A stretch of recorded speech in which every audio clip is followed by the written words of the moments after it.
Vida fora da Terra pode ser finalmente detectada. Pois é, um novo estudo lá sobre o planeta Marte, ele mostrou que o solo de Marte, aquele solo vermelho, né, nosso querido planetinha vermelho, ele é vermelho, mas por um outro motivo. E esse motivo pode identificar uma possível chance de o planeta ter sido habitável, ou seja, ter tido vida ancestral lá no nosso pálido ponto vermelho, nosso vizinho planeta Marte.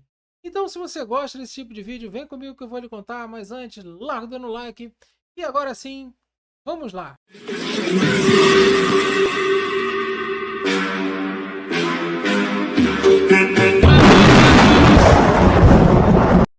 Sejam bem-vindos ao vídeo, eu sou o Thiago Maia, sou físico, astrofísico, embaixador no Brasil da Declaração Climática Mundial e também especialista em fenômenos naturais. Vamos ver justamente, essa aqui saiu lá na NASA justamente ontem, tá? Dia 25 de fevereiro, justamente no dia, né? Dia depois, um dia antes, bom, mais conhecido como ontem, no dia de hoje, né, que eu estou gravando esse vídeo, acontece que esse estudo saiu na Nature, né, onde novo estudo sobre o porquê Marte pode ser vermelho apoia um passado potencialmente habitável. Caramba, olha só, potencialmente habitável. O estudo foi esse aqui, publicado na revista Nature, justamente na data de ontem, né, conhecido como ontem. Então, esse estudo foi muito legal, muito bom. Quem puder ter acesso e ver, justamente fala detecção de ferridrita, né? Agora saiu, na poeira vermelha marciana, registrando antigas condições frias, úmidas em Marte. Nossa, como é que uma simples poeirinha pode justamente falar isso tudo, que teve condições frias e úmidas em Marte? Nós sabemos que o nosso pálido ponto vermelho lá, o nosso vizinho marciano, ele não... Bom, falar que tem homenzinhos verdes lá, né, não tem, nós não temos evidência ainda. Mas sim, isso aí pode ser uma certa verdade, porque esses minerais, né, como o próprio fala aqui, minerais de óxido de ferro, hidróxido, ou seja, óxido e hidróxido de ferro, a poeira marciana merece insight crucial sobre o clima e a habitabilidade no passado de Marte.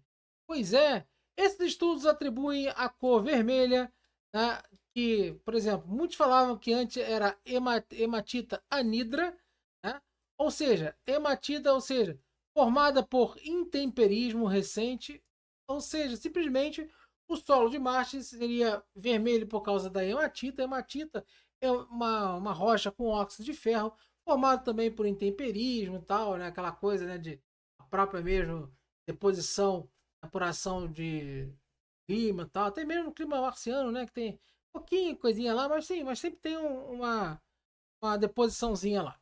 Mas foi mostrado que a ferridrita, né, que ela é pouco cristalina, tá aqui ó, a formulazinha dela, é a fase dominante portadora dos óxidos de ferro da poeira marciana. Né, combina espectros orbitais in situ no laboratório infravermelho próximo. Então o que acontece? Eles usaram esse, esse conteúdo aqui da ferridrita, tá? Para poder falar que sim, Marte já foi habitável, pode ter sido habitável. Então nós vemos muita coisa interessante na geologia, né, marciana. A gente não pode falar geologia, que geologia é terra, né? Mas vamos chamar de geologia marciana, né, para ficar bonitinho. Então nós temos várias situações lá que tem locais que a rocha ela foi esculpida por água. Sim, já teve água em Marte, pessoal. Até hoje nós sabemos que tem água em Marte, lá principalmente nos polos. Então, será que dentro dessa água congelada, desse gelo, às vezes, né, pode ter assim bolhas, né, de ar lá, bolhas com água maiores lá, nós não conseguimos realmente fazer essa análise completa, mas será que pode ter algum micro-organismo vivo ainda lá? Eles bem, né? Bem fortes, porque aqui na Terra nós temos alguns seres que são extremófilos e os bichos, olha, vamos dizer o seguinte, que o bicho é brabo, cara. O bicho é brabo. Ele sobrevive a muita coisa. Então pode ter tido algum bichinho brabo desse tipo lá em Marte. Mas até hoje, mas hoje nós vemos OVNIs, nós vemos um monte de luz, nós vemos um monte de coisa pairando no ar. Será que é ET? Será que não é ET? Bom, sim, nós temos o fenômeno UFO, né, ou OVNI, vamos falar melhor. Esse fenômeno seria o que? Objetos voadores não identificados, mas hoje em dia já é mais chamado de fenômenos voadores não identificados. Acontece que esses fenômenos, por eles não serem identificados, a gente não pode classificar como vida em outro planeta. Mas olha, esse fenômeno, de repente o cara vai lá e dá aquela, né, aquela manobra muito rápida que contraria as leis da física. Bom, só tem físico falando disso, né? Parece, né? Normalmente quem fala isso não conhece, sabe que fenômeno é esse. Pode muito bem ser um fenômeno atmosférico como o raio globular. E ele é completamente aleatório. E pode estar muito bem andando bonitinho, daqui a pouco, puf, dá aquela voada, aquele troço louco e simplesmente ele desaparece. Então parece, se você vê esse fenômeno de longe, aparece simplesmente que ele estava lá, tá lá, tá andando, andando devagarinho. De repente, ó, acelerou e sumiu da vista. De repente, o próprio fenômeno acabou. Então, fica muito difícil falar isso, até porque, né, quem filma esses negócios e tal, é brabo. Mas, claro, mas tem vídeos de caças infravermelho e tal, pegando objeto no obras radicais. Bom, eu nunca disse que eu não sou a favor ou que eu fora da Terra. Mas o que eu falo é que não existem evidências claras sobre isso. Sim, eu quero que tenha vida fora da Terra, e principalmente vida inteligente, porque a vida inteligente aqui no próprio planeta está difícil, né? Piada em terra. Mas acontece que simplesmente essa questão de universo ele é muito, muito grande, e só vida aqui seria um baita desperdício de espaço. Bom, acontece que a vida ela pode se formar na Terra, processos muito conhecidos por nós, mas até o momento nós realmente não sabemos como a vida começou. O mais dito pela ciência é a chamada biopoese, que seria o que? A evolução química da vida. Mas existem evidências dessa evolução química? Isso aí, aquela sopa primordial, né? Até tem um cidadão que fala, né, que aquela sopa primordial ácida e venenosa. É quando ele fala venenosa, eu falo assim, químico falando no início da vida lá, sem ter vida ainda, aquela sopa ácida venenosa. Venenosa? Para ser veneno tem que ter alguma coisa contra o tecido biológico, contra a vida. Se não tem vida, não tem veneno. Cacete. Bom, então acontece que quando a gente vai olhar isso daí, os atributos para a vida, né? Será que a vida ela veio realmente do acaso? Será que a gente pode descobrir, né, situações de vida onde que seria somente na Terra? Não, eu digo que só tem vida na Terra. Bom, eu não posso falar que só tem vida na Terra. Eu também não posso falar que não tem vida fora da Terra. Ou que tem vida fora da Terra. Simplesmente eu estaria sendo leviano. Então, se perguntar para mim, você acredita em vida fora da Terra? Não. Você acredita que não tenha vida fora da Terra? Não. Ué, então você não acredita em nada? É. Porque para eu, no caso assim, eu pelo menos como sou um cara da ciência, eu não trabalho com fé e não trabalho com acreditar. Eu trabalho com evidências. Então eu não preciso acreditar. Eu não acredito na ciência. Ela me fornece evidências. Então, por isso que eu falo, você quer que tenha vida fora da Terra? Eu falo, sim, muito. Imagina, né? Star Wars da vida assim, que você vai tomar pega uma nave espacial e vai tomar lá um Nescau, né? Mas tomar um Nescau lá em Alpha Centauri, né? Com dançarinas reptilianas. Caramba, hein? Pô, viajei nessa. Mas então, acontece que a vida veio do acaso. A gente pode dizer que a vida realmente a gente não sabe. Mas os construtores, simplesmente alguns módulos construtores da vida, são encontrados no universo. Como assim? Aminoácidos em nebulosas. Sim, aminoácidos são blocos da vida. E nós sim já encontramos aminoácido em nebulosas. Ou seja, se esse tipo de molécula pode se formar em uma nebulosa. Nebulosa, ou seja, aquela estrela que foi, né, que deu adeus, que jogou aquela poeira em torno lá do nosso sistema solar. Então, nosso sistema solar não, né, idiota? Que seria o nosso Sol. Então, um sistema solar lá longe, por exemplo, a nebulosa de Hélix. A nebulosa de Hélix, que é chamada Olho de Deus, né, que muita gente fala assim, ela tem uma anã branca no meio e aquela poeira se expandindo. E tem muitas outras nebulosas por aí. Então nós pegamos e olhamos para uma nebulosa, olhamos um telescópio, fizemos um negócio chamado espectroscopia óptica, espectrometria óptica para ficar melhor. E essa espectrometria simplesmente fez o seguinte: detectou aminoácidos. E não foi só esse aminoácido, detectou vários, e várias moléculas complexas dentro de uma nebulosa. Tá?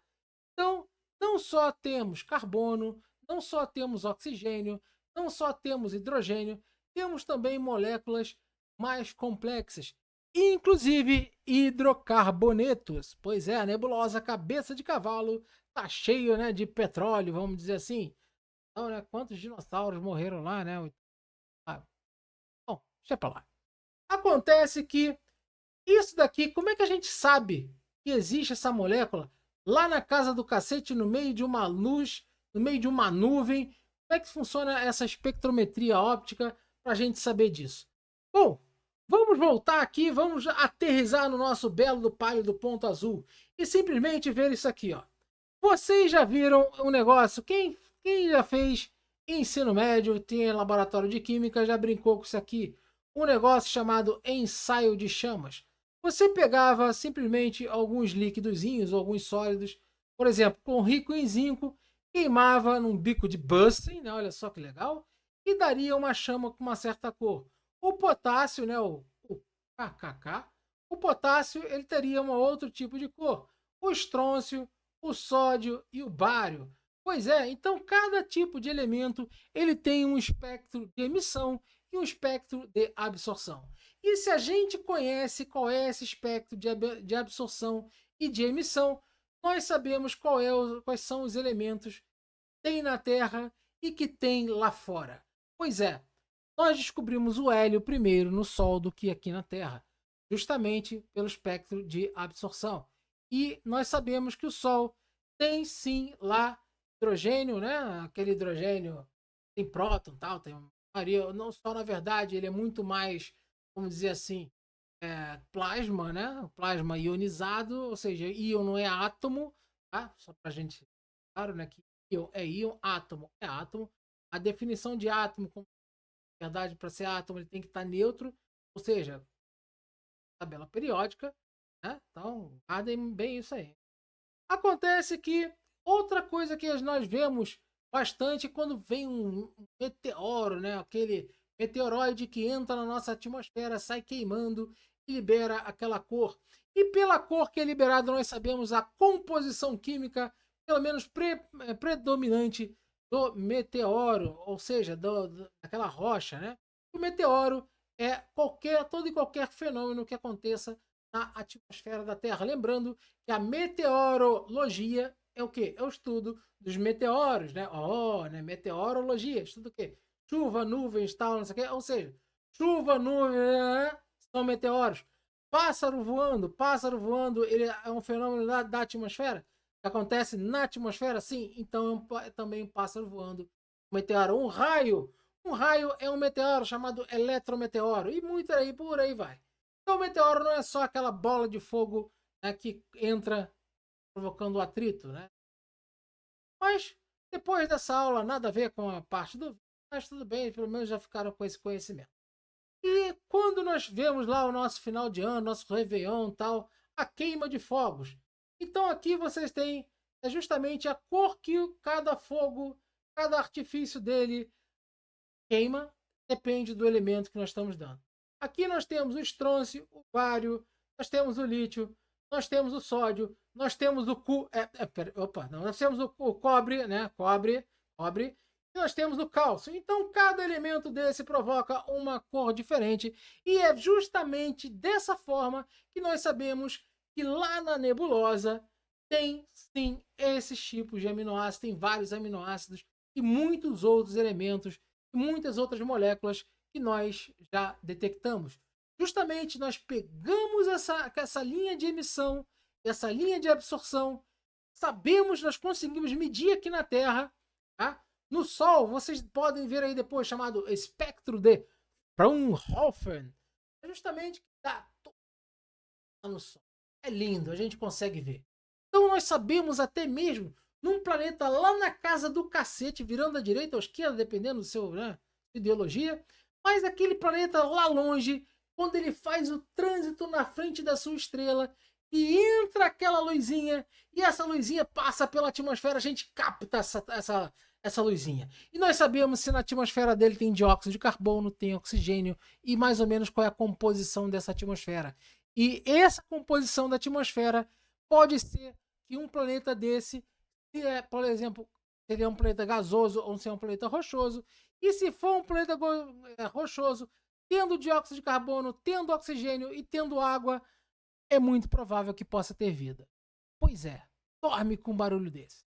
Então, sim, se esses elementos que são extremamente importantes para a vida podem se formar num ambiente tão hostil quanto uma nebulosa, pode se formar muito bem nos oceanos primordiais. A própria fumarola vulcânica e outras coisas mais podem ter dado esse input de energia para que essas reações aconteçam. E também nós temos que vários desses aminoácidos, tá, eles foram encontrados aonde? Em meteoritos, no caso aqui, em meteoritos condritos, né? Meteorito, lembra que é mais ou menos da minha idade? Bom, eu tenho 43 anos, mas Chaves também é atemporal, né? Então, quem via Chaves e Chapolin falava aquele aerolito, né? Pedra é aerolito. Então, aerolito é um tipo de meteorito. E os condritos são aqueles meteoritos ricos em sílicas. E sim, muitos deles, ou seja, ele fala aqui, ó, alteração aquosa do corpo parental. E esses aminoácidos também já chegaram à Terra. Hoje nós temos medições disso, tá? Desses pode ter sido asteroide, pode ter sido meteoroide, ou seja, caiu se cair numa terra primitiva, ou seja, uma terra radiana, simplesmente pode ter trazido partes desses elementos já aqui para a Terra. Mas também nada impede que esses elementos aqui, tá, que esse tipo de moléculas possam ter se formado no nosso pálido ponto azul. Então, através de todas essas evidências, é que a gente pode ver que a vida ela pode ter vindo do acaso, sim. Nós temos estudos que tentam ver isso, e por isso que essa evidência da formação dessa ferridrita, por que a ferridrita é tão importante para dizer que houve, sim, algo em Marte? Porque simplesmente essa ferridrita ela é designada como uma composição química por ferro hidratado através de um óxido e hidróxido de ferro, onde que normalmente ele encontra-se numa sílica, tá? Ou seja, em silicatos, como é o meteorito condrito e outras coisas mais, e a maioria do solo, tanto da Terra, né, na composição do nosso solo, e também do solo marciano, são praticamente sílicas. E acontece que esse tipo, né, esse tipo de ocorrência, esse tipo de situação, desse tipo de metal, desse tipo desse cristal, tá? Desse tipo de óxido de ferro, ele mostra que a ferridrita ela pode se formar tanto precipitando em nascentes frias e termais, como também, né, pode ter sido cooperações com micro-organismos oxidantes, como ferrobactérias. Tá? Então, sim, meus caros amigos, a presença só dessa moléculazinha pode ser que pode ter ocorrido, né? Claro que você encontrar um fóssil em Marte vai ser uma coisa extremamente difícil. Agora, um fóssil somente bacteriano, tal, de repente possa ser mais fácil, mas aí vai ter que ter uma presença de alguém lá, né? Agora, essas frações desse tipo de molécula, né? Por exemplo, a ferridrita, ela pode ter vindo também da hematita e outros através de que? Óxidos, tá? justamente através de ação de água, ação de oxigênio e ação até de micro-organismos. Então, por essa razão, esse tipo de descoberta foi muito importante nessa publicação. E sim, essa simples molécula pode dizer que a Marte pode ter sido habitável. Então, se nós encontramos blocos da vida aqui na Terra e encontramos também em nebulosas, em meteoritos, será que não poderia ter encontrado lá no planeta Marte? Isso aí eu deixo para vocês responderem. Vocês acreditam que Marte já foi habitável? Vocês acreditam que simplesmente já tem vida inteligente ou simplesmente vida fora do nosso planeta? Deixa um recadinho para mim. Aí a gente vai respondendo e vamos ver se, claro, né? Por favor, deixa uma coisa legal, né? Então, meus caros, muito obrigado a você que ficou até aqui. Gostou? Larga o dedo no like, compartilha esse vídeo. Não deixe de olhar aí o clube de membros. Ó, hoje saiu um vídeo legal lá para membros, hein? Corre lá e dá uma olhada. Se você pode pedir vídeo também como membro. E olha aqui, ó. Live Pix, quem puder ajudar, contribua aí e pode pedir até vídeo. Valeu, galera. Até a próxima e vamos lá porque o canal continua para você.